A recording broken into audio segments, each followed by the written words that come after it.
গল্পের শুরুতে লেভেন কিড নামের এক ব্যক্তিকে দেখতে পাই, যে নিজের গাড়িতেই ঘুমোচ্ছিল। সকালে ওঠার পরে ব্রাশ করে সে নিজের কাজের জন্য রেডি হয়ে যায়। তার কাজের জায়গা গাড়ির পাশেই ছিল। সে এখন একটা কনস্ট্রাকশন সাইটে কাজ করে। এই কনস্ট্রাকশন কোম্পানিকে লিড করে গ্রাসিয়া ফ্যামিলি। লেভন আগে সোলজার ছিল। রিটায়ারমেন্টের পরে সে কনস্ট্রাকশন কোম্পানিতে কাজ শুরু করে। লেভনের একটা টিম তৈরি হয়ে গেছিল এই লাইনে। তার কাছে এই টিমই ছিল তার পরিবার। লেভন অফিসে যায় ও আমরা এখানে জয়, তার স্ত্রী কার্লা এবং তাদের মেয়ে জেনিকে দেখতে পাই। এরাই হলো গ্রাসিয়া ফ্যামিলি। তারা লেভনকেও নিজেদের ফ্যামিলির একজন মনে করত। লেভন জানলা দিয়ে একটা কালো গাড়ি দেখতে পায়, যার মধ্যে থেকে কিছু বদমাশ লোক বেরিয়ে এসে একজন ওয়ার্কারকে মারছিল। লেভন এখানে চলে আসে, ওদেরকে বারণ করে ওয়ার্কারকে মারতে। এই কথা শুনে তারা বন্দুক বার করে লেভনকে মারতে যায়। লেভন উল্টে ওদেরকে পিটিয়ে পাট করে দেয়। সেই সময় আরও কিছু গুন্ডা এখানে চলে আসে। কোনো উপায় না দেখে লেভন নিজের বন্দুকটা বার করে ওদের দিকে তাক করে আর বলে সে কোনো ঝামেলা এখানে চায় না। গুন্ডারাও লেভনের হাতে বন্দুক দেখে ওখান থেকে সরে পড়ে। কিছুক্ষণ বাদে জেনি লেভনের কাছে এসে টিফিন দিয়ে বলে খেয়ে নিতে। আসলে লেভনের কোনো ঘর নেই, সে কোনো ভাড়া বাড়িতেও থাকে না। তার গাড়িটাকেই সে তার ঘর বানিয়ে নিয়েছে।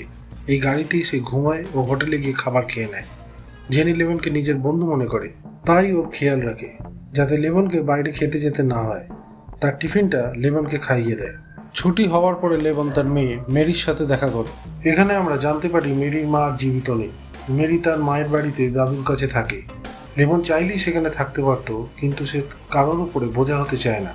লেভন মেরিকে নিয়ে রেস্টুরেন্টে খেতে যায় আর ওর মায়ের শেষ ছবিটা ওকে দেয়। ছবিটা দেখতে দেখতে মেরি বলে সে মায়ের ওপর প্রচণ্ড রেগে আছে, কেন সে তাদেরকে একা ফেলে সে চলে গেল। মুভি এগিয়ে চলে ও আমরা অন্য সিনে জেনিকে দেখতে পাই। সে তার বন্ধুদের সাথে ক্লাবে পার্টি করছিল। জেনির বন্ধুরা একটু বেশি ড্রিঙ্ক করে ফেলে। তাদের মধ্যে একজন অসুস্থ হলে তাকে নিয়ে ওয়াশরুমে যায়। জেনি তাকে বলে তার টাইম হয়ে গেছে, সে এবার বাড়ির দিকে ফিরবে। এই বলে জেনি যেই ওয়াশরুমের বাইরে বেরোয়, তাকে একজন কিডন্যাপ করে নেয়। পরের দিন দুপুরে জেনি যখন বাড়ি ফেরে না, জয় পুলিশে কমপ্লেন করে। তখন জয় জানতে পারে জেনি কিডন্যাপ হয়ে গেছে। জয় প্রচণ্ড টেনশনে পড়ে যায় ও তার মেয়ের ভিডিও বারবার মোবাইলে দেখতে থাকে। জয় লেভনকে বলে সে পুলিশের ভরসায় বসে থাকতে পারবে না, তার মেয়ের সাথে যখন তখন কিছু হয়ে যেতে পারে। লেভনকেই তার মেয়েকে বাঁচাতে হবে, তার বদলে সে তাকে $1,00,000 দিতে রাজি আছে। এই কথা তাকে বলার কারণ সে আগে সোলজার ছিল আর সে জানে এই কাজ সে খুব ভালোভাবে করতে পারবে। জয়কে প্রচণ্ড টেনশনে দেখে লেভন বলে চিন্তা করো না, আমি জেনিকে যে কোনো অবস্থাতেই খুঁজে বার করব। জয় এই কথা শুনে একটু স্বস্তি পায়। লেভন জেনির কিছু ছবি বার করে ছানবিন শুরু করে। সবার প্রথমে লেভন ক্লাবে যায় যেখান থেকে জেনি কিডন্যাপ হয়েছিল। ক্লাবে আমরা জনি নামের এক বারটেন্ডারকে দেখতে পাই, যে চুপি চুপি লোকেদের থেকে টাকা নিয়ে ড্রাগ বিক্রি করছিল। লেভন সেটা অনেকক্ষণ ধরে লক্ষ্য করে। লেভন জনির অ্যাক্টিভিটি থেকে বুঝে যায় কিডন্যাপের ব্যাপারে নিশ্চয়ই কোনো খবর ওর থেকে পাওয়া যাবে। লেভন জনিকে ফলো করে বাড়ি অবধি পৌঁছিয়ে যায়। ওর দিকে বন্দুক তাক করে জেনির ফটো দেখায় আর বলে কাল রাতে এই মেয়েটা ক্লাবে এসেছিল, ওখান থেকেই উধাও হয়ে গেছে, তার মেয়েটাকে লাগবে। জনি বলে এই রকম কত মেয়ে ক্লাবে আসে, সবাইকে মনে রাখা তার সম্ভব নয়। এই মেয়েটারও সম্বন্ধে সে কিছু জানে না। এরপরে লেভন নিজের স্টাইলে কথা বলা শুরু করে। জনিকে টাবের মধ্যে ডুবিয়ে বারবার টর্চার করতে থাকে। সেই সময় জনির দুই বন্ধু এখানে চলে আসে ও ডাক দেয়। জনি তাদের গলা পেয়ে চিৎকার করে ওঠে। জনির বন্ধুরা বুঝে যায় ভেতরে নিশ্চয়ই কোনো গন্ডগোল আছে।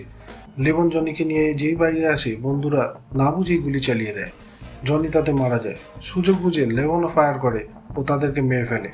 ওখান থেকে সিন শিফট হয় ও আমরা একটি ঘরের মধ্যে জেনিকে বন্দি অবস্থায় দেখতে পাই। জেনির জ্ঞান ফিরে আসার পর থেকে নিজের ফ্যামিলিকে খুব মিস করছিল। সে তার বাবা মার কাছে ক্ষমা চাইছিল, কারণ তার বাড়ির লোক বারবার বারণ করেছিল রাতে পার্টি না করতে। পরের দিন সকালে আমরা লেভনকে দেখতে পাই জনির বাড়ির সামনে নিজের গাড়িতে অপেক্ষা করতে। কিছু সময় বাদে ওলোকিন্স নামে এক ব্যক্তি জনির সাথে দেখা করতে আসে। তার সাথে দুটো ছেলে, ড্যানিয়া আর ভিঙ্গো। এরা সবাই বড় একটা রাশিয়ান গ্যাংয়ের অংশ, যেটার নাম হলো ভারওয়া।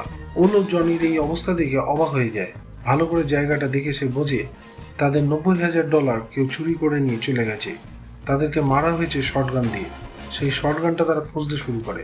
সেই মুহূর্তে ক্লিনিং সার্ভিসের গাড়ি সেখানে চলে আসে ও পুরো ক্রাইম সিনটাকে পরিষ্কার করে দেয়, যাতে পুলিশের হাতে কোনো প্রমাণ না আসে। ওলো ওখান থেকে চলে যায়। লেভন তার পিছু নেয়। তার গাড়ি একটা বড় লাক্সারি প্যালেসের সামনে গিয়ে থামে। লেভন জঙ্গলের মধ্যে লুকিয়ে ক্যামেরার মাধ্যমে ওলোর উপরে নজর রাখছিল। ওলো তার ওয়াইফের মধ্যে কথা কাটাকাটি হয়। ওলো তার ওয়াইফকে চড় মারে, তাতে সে রাগ করে বাড়ি ছেড়ে চলে যায়। বাড়ি ফাঁকা হতে লেবন সোজা ওলোর মুখোমুখি হয়, তাকে চেয়ারের সাথে বেঁধে সুইমিং পুলের সামনে ঝুলিয়ে রাখে। ওলো যদি লেবনের প্রশ্নের উত্তর না দেয় তাকে জলে ফেলে দেবে। ওলো অনেকভাবে লেবনকে ভয় দেখানোর চেষ্টা করে, তাদের গ্যাং ও ক্ষমতা সম্পর্কে ধারণা দেওয়ার চেষ্টা করে, কিন্তু লেবন এতে কোনো পাত্তা না দিয়ে জেনির ফটোটা দেখিয়ে বলে এই মেয়েটা কোথায়। ওলো অবাক যে এই মানুষটা একটা মেয়েকে পাওয়ার জন্য এত কিছু করছে।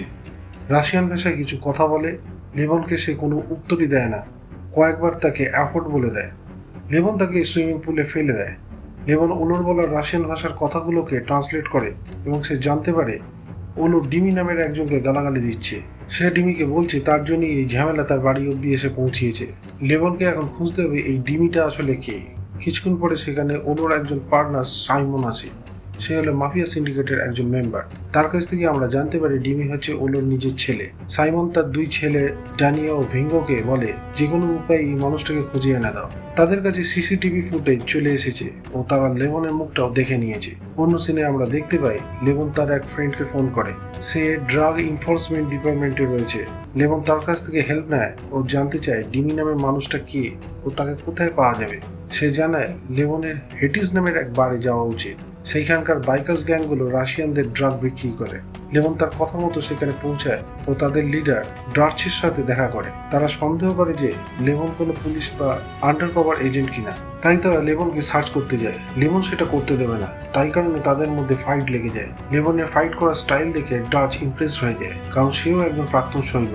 লেবনের অ্যারোগেন্ট অ্যাটিটিউড তাকে বেশি ইমপ্রেস করে। সে লেবনের সাথে ব্যবসা করার জন্য রাজি হয়ে যায়। লেবন সেখানে গেছে একটা ডিলার সেজে। প্রতি মাসে তার একটা বড় অ্যামাউন্টের ড্রাগ প্রয়োজন, যেটা সে জাহাজে সাপ্লাই দেবে। পরের দিন কথা মতো লেবন তাদেরকে টাকা দেয়। অন্যদিকে তারাও লেবনকে ড্রাগ সাপ্লাই করে। এই কমপ্লিট প্রসেসটা এতটাই গোপন হয় যেটা কেউ জানতে পারেনি। ইভেন লেবনও জানতো না যে এই গুন্ডাগুলো তারই গাড়ির নিচে ড্রাগটা লুকিয়ে রেখেছিল। তাকে একটা আলাদা ফোন দেওয়া হয় যেটার মাধ্যমে সে কন্ট্যাক্ট করবে। লেবনের ড্রাগগুলো নিয়ে কোনো কাজ নেই, তাই গিয়ে সব জলে ফেলে দেয়। লেবন তো সেখানে গেছে শুধু নিজে কন্ট্যাক্ট বানাতে। অন্য সিনে আমরা ভাইপার ও আর্টিমিসকে দেখতে পাই, যারা হলো বেসিক্যালি ট্রাফিকার। মানুষদের কিডন্যাপ করা, পাচার করা, এই কাজগুলি এরা করে। জেনিকে বার থেকে এরাই কিডন্যাপ করেছিল। তারা জেনিকে তাদের ক্লায়েন্টের কাছে নিয়ে আসে। তারা তাদের ক্লায়েন্টকে জিজ্ঞাসা করে তার এই মেয়েটাকেই কেন প্রয়োজন। ক্লায়েন্ট বলে তার বাবার ঘরে একটা মেয়ের ছবি রয়েছে, সেই পেন্টিং এর মেয়েটার সাথে জেনির মুখটা হুবহু মিলে যায়। সেই কারণে সে জেনিকে পছন্দ করেছে। অন্যদিকে জেনি সজাগ ছিল। ক্লায়েন্ট জেনিকে টাচ করতেই জেনি তার মুখে কামড়ে দেয়। সে প্রচন্ড রেগে যায় এবং বলে এই মেয়েটাকে এক্ষুনি এখান থেকে হাঁটাও। অন্যদিকে লেবনকে ডাচ ফোন করে ও বলে তাকে সে তার বসের কাছে নিয়ে যাবে। ডাচ বিজনেস নিয়ে একটু বেশি সিরিয়াস। সে লেবনকে বলে পরের দিন একটা ভালো স্যুট পরে রেডি থাকবে। লেবন কথা মতো রেডি হয়ে ডার্চের বলা লোকেশনে গিয়ে পৌঁছায় আর ডার্চের বস এর সাথে সাক্ষাৎ করে। এই বসের নাম হলো ডিমি। এই হলো সেই মিস্টার ওলোর ছেলে ডিমি, যে রাশিয়ানদের একটা বড় ড্রাগ সিন্ডিকেট চালাচ্ছে। তারা প্রথমে লেবনের ড্রাইভিং লাইসেন্সটা চেক করে। লেবন আগের থেকেই প্রিপেয়ার ছিল। তার আসল পরিচয়টা সে গোপন রেখে তার নকল নামের লাইসেন্সটা দেয়, যাতে তার নাম হচ্ছে উইলিয়াম। তার সিরিয়াস অ্যাটিটিউডে ডিমি অনেকটাই ইমপ্রেসড হয়ে যায় এবং লেবনের সাথে বিজনেস করতে রাজি হয়ে যায়। লেবন আবার তাদের থেকে ড্রাগগুলো নিয়ে টয়লেটে ফ্ল্যাশ করে দেয়। তারপর লেবন জেনির সোশ্যাল মিডিয়া পোস্টগুলো চেক করতে থাকে। যখন সে বাড়ি ছিল সে লক্ষ্য করে জেনির প্রত্যেকটা ফটোতে একটা মানুষ দূর থেকে কমন ছিল এবং সে হাতে ফোন নিয়ে ছবি তুলছিল। লেবনের কাছে সেই বারটেন্ডার অর্থাৎ জনির ফোনটা ছিল। সে সেটা চেক করতে থাকে। সে একজনের কন্ট্যাক্ট পায় যে জনিকে জেনির ব্যাপারে সব খবর মেসেজ করে দিচ্ছিল, যে জেনি কখন কোথায় যাবে, বার থেকে কখন বেরোবে এবং কোন মোমেন্টে তাকে কিডন্যাপ করতে হবে। এর নাম হলো ভাইপার। লেবন তার ফোন ঘেটে বুঝতে পারে জনি এবং ভাইপার হেরিটেজ স্যালুনে বেশ আড্ডা দিত। তার খোঁজেই লেবন সেখানে চলে যায়। অন্যদিকে এই গুন্ডারাও আগের থেকে প্রিপেয়ার, তারাও লেবনকে খুঁজছে। আর্টিমিস লেন্স ক্যামেরাতে লেবনকে দেখে নেয় ও গুন্ডাদের খবর দিয়ে দেয়, যারা চলে আসে লেবনকে ধরতে। অন্যদিকে লেবন বিপদ বুঝে বাইক চুরি করে সেখান থেকে পালানোর চেষ্টা করে। বেশ কিছুটা চেসিং এর পরে ফাইনালি পুলিশ তাদের মাঝখানে ইন্টারফেয়ার করে। লেবন ভাবে যাই হোক পুলিশ চলে এসেছে, গুন্ডাগুলো এখন আর কিছু করতে পারবে না। কিন্তু পুলিশগুলো গুন্ডার হয়েই কাজ করে। তারা লেবনকে ড্যানিয়া ও ভিঙ্গোর হাতে তুলে দেয়। তারা দুজনে লেবনকে গাড়িতে করে নিয়ে যেতে থাকে তার বসের কাছে। লেবন সুযোগ বুঝে তার হাতের বাঁধন খুলে ফেলে ও ফাইট শুরু হয়ে যায় গাড়ির মধ্যে। ফাইট চলাকালীন একটা গুলি গিয়ে লাগে ড্রাইভারের মাথায়। সে মারা যায়। অন্যদিকে লেবন সবাইকে হত্যা করে সেই গাড়িটিকে পার্শ্ববর্তী একটা লেকের মধ্যে ফেলে দেয়। অন্যদিকে মাফিয়া বস মিস্টার সাইমন তার দুই ছেলে ড্যানিয়েল ও ভিঙ্গর মৃতদেহ দেখে দুঃখে ফেটে পড়ে। এখন সে তার ওয়ার্ক কাউন্সিলের সাথে সাক্ষাৎ করতে চায়, যেখানে ডিসাইড হবে লেবনকে কিভাবে ধরবে। সাইমন তার দুঃখের কথাটা সবাইকে জানায়, তার দুই ছেলে মারা গেছে, সেই জন্য তাদের বস আরো দুজন মানুষকে এনেছে যারা সাইমনকে হেল্প করবে। প্রথমে ডিমিকে খুঁজতে হবে, যে গ্রাউন্ড লেভেলে কন্ট্যাক্ট গুলো রাখে, কিন্তু ডিমি কোথায়? সে নাকি গা ঢাকা দিয়ে বসে আছে, কারণ সে তার ক্লায়েন্টকে খুশি করতে পারেনি। একটু আগে আমরা দেখলাম জেনি ক্লায়েন্টের গাল কামড়ে রক্তাক্ত করে দিয়েছে, তার জন্য কয়েকটা স্টিচও পড়েছে, তার জন্য ক্লায়েন্ট একদমই খুশি না। ডিমি তখন ভাইবার ও আর্টিমিসকে বলে জেনিকে গায়েব করে দিতে, ও নিজে আন্ডারগ্রাউন্ড হয়ে যায়। তবে গুন্ডাগুলো ঠিক ডিমিকে খুঁজে বার করে। সাইমন এসে ডিমির সাথে দেখা করে, তাকে প্রথমে ভয় দেখায়, তারপর বোঝায় যে কিভাবে তাকে বোকা বানিয়েছে লেভন।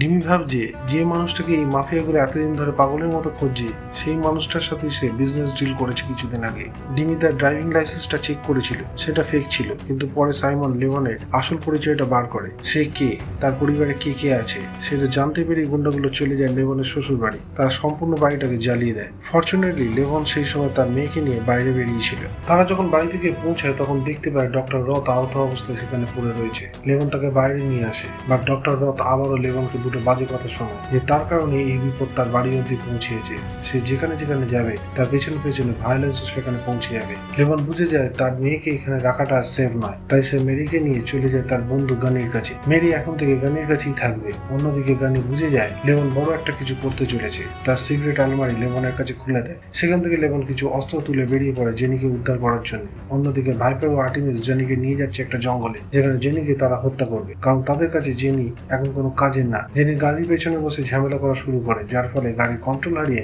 গাড়িকে ধাক্কা মারে গাছে। সুযোগ বুঝে জেনি সেখান থেকে বেরিয়ে পালায়। আর্টিমিস ও ভাইপার তার পিছু করে, কিন্তু তাকে আর ধরতে পারে না। অন্যদিকে জেনি পালাতে পালাতে পুলিশের একটা গাড়ি দেখে সেখানে দাঁড়িয়ে আছে। সে এখন নিরাপদ ফিল করে, কারণ পুলিশরা তাকে বাঁচিয়ে নেবে। কিন্তু এরা তো হলো সেই ঘুষখোর পুলিশ যারা এই গুন্ডাগুলোর হয়েই কাজ করে। তার পুনরায় জেনিকে গুন্ডাগুলোর হাতে তুলে দেয়। ভাইবার ও আর্টিমিস তাদের ইনকমপ্লিট ক্লাসটা কমপ্লিট করতে যাবে। ঠিক সেই সময় তাদের ক্লায়েন্ট আবারও ফোন করে, তাদেরকে জিজ্ঞাসা করে তোমরা কি এই মেয়েটাকে মেরে ফেলেছো? তারা জানায় না, এখনো মারেনি। ক্লায়েন্ট বলে তাহলে তাকে একবার পাঠাও। সে জেনিকে আবার দেখতে চায়, আর এইভাবেই জেনি বাঁচা আর একটা সুযোগ পেয়ে যায়। অন্যদিকে লেমন ডিমির সাথে দেখা করতে চলে যায়। ডিমির তো মাথা খারাপ হয়ে গেছে। একদিকে সেই রাশিয়ান মাফিয়া, অন্যদিকে লেমন তার লোকেদের একের পর এক হত্যা করে চলেছে। চরম নেশায় ডিমি পাগলের মতো আচরণ করছে, আর তখনই লেমন চলে আসে। সে ডিমি সব লোকেদের হত্যা করে ফেলেছে এবং ডিমির হাতেও একটা গুলি মেরেছে। ডিমিকে সিম্পলি জিজ্ঞাসা করে জেনিকে কোথায় নিয়ে যাওয়া হয়েছে। ডিমি লেমনকে সেই লোকেশনে নিয়ে যায়। সেখানে পৌঁছানোর পর লেমন ডিমিকে প্রশ্ন করে কেন সে এই কাজটা করছে। ডিমি যে অ্যান্সার দেয় তা একদমই স্যাটিসফাইং ছিল না। তার কাছে টাকা আসাটাই মেন টার্গেট, সেটা যেভাবেই আসুক না কেন। খারাপ কাজ ভালো কাজ বলে কিছু হয় না। তার এইরকম কিছু বিকৃত কথা লেবনকে একদমই ইমপ্রেস করে না এবং সে ডিমিকে শুট করে দেয়। জেনিকে যে বাড়ির ভেতরে আটকে রাখা হয়েছে সেই ক্লায়েন্টকেও সেখানে পাঠানো হয়, যেমনটা ক্লায়েন্ট ডিমান্ড করেছিল। অন্যদিকে বাইকার গ্যাংরাও রেডি লেমনকে মারার জন্য। ডার্স জানতে পেরেছে যে মানুষটার সাথে সে বিজনেস ডিল করেছে সেই এতদিন ধরে তার লোকেদের হত্যা করেছে। লেমন বাইকার্স গ্যাংদের সব লোকেদের হত্যা করে লাস্টে ডার্চের সামনাসামনি হয়। তারা দুজনেই প্রাক্তন সৈন্য। ফাইট শুরু হয়। লেমনের কাছে ডার্চ টিকতে পারে না। লেমন তাকে হত্যা করতে চায় না, তবে তার হাতেও কোনো রাস্তা নেই। ডার্চ মারা যায়। পরে লেমন সেই ক্লায়েন্টকেও হত্যা করে দেয়। অন্যদিকে জেনি আর্টিমিসের গলায় পা চাপিয়ে শ্বাস বন্ধ করে মেরে ফেলে। অবশেষে বাকি থাকে সেই স্পেশাল দুই গুন্ডা যারা সাইমনকে হেল্প করতে এসেছিল। তারাও লেমনের সামনে টিকতে পারে না। লেমন পুরো মাঠ খালি করে জেনিকে সঙ্গে করে বাইরে বেরিয়ে আসে।